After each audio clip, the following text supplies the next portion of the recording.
In this video, I am going to show you how to unlink Microsoft accounts from a PS5. Of course, the method that I'm going to mention in this video will be throughout Minecraft, so keep that in mind. But I guess you can do it also on the games that you connect to, like Microsoft, like Forza Horizon 5. So inside Minecraft, as you can see at the bottom left, if you still have sign in with a Microsoft account, you don't have to do that. That means it's already not linked.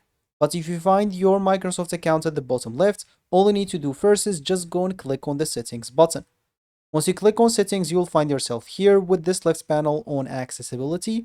Just go and scroll down and click on accounts. So once you find yourself on account, you'll find here 4 options. All you need to do from here, just go and click on Unlink Microsoft account. So you'll find many things. Just click on Unlink Microsoft account. Once you do so, you will get this message. So if you unlink your Microsoft account, you'll no longer be able to save purchases made on your PlayStation.